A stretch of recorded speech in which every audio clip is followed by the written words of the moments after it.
including a new, freshly minted general, a fellow who had just been promoted from captain to general 3 days before, or 5 days before, George Armstrong Custer, leading a brigade of Michigan horse soldiers. What you're seeing here today is Confederate dismounted cavalry, Albert Gallatin Jenkins men, who have taken position along a low stone wall in the area of the Rummel farm. They have detected Union cavalry in their way. And so the dismounted cavalry is going to act as skirmishers, draw fire from the enemy, try to determine the strength of the enemy, and which direction the threat's coming from.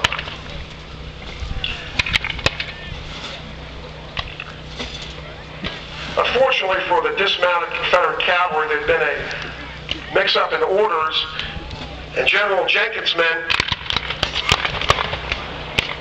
were suffering from a severe shortage of ammunition.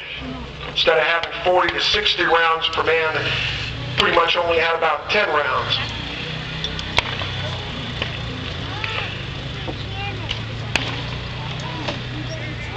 As you're looking at the fields, the hillside in the distance would be Crest Ridge beyond the Rummel farm, and the Federal cavalry coming in from your left is coming in from the area of the Baltimore Pike east of Gettysburg and intercepting the Confederates in a northeasterly direction.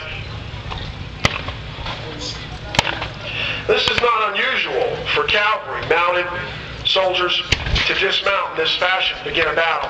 Very similar to the skirmishing you saw yesterday with the infantry. It's not practical or easy for horse soldiers to carry the same type of rifle that a typical infantryman would fire, 3-foot rifle. When you're on horseback, you need a little bit shorter rifle that you can more easily handle. It's called a carbine.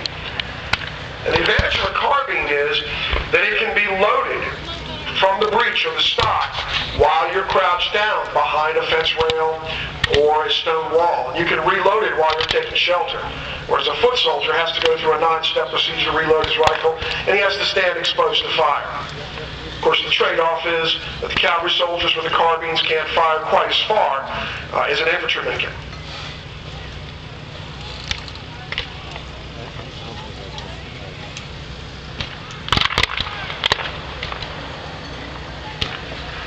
A little bit quicker procedure to load and fire for cavalry.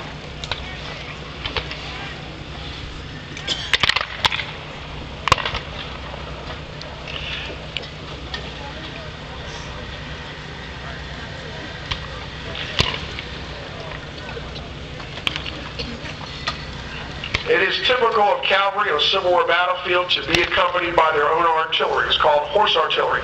Tended to be lighter guns that can be moved around more easily and quicker and keep up with the pace of the cavalry.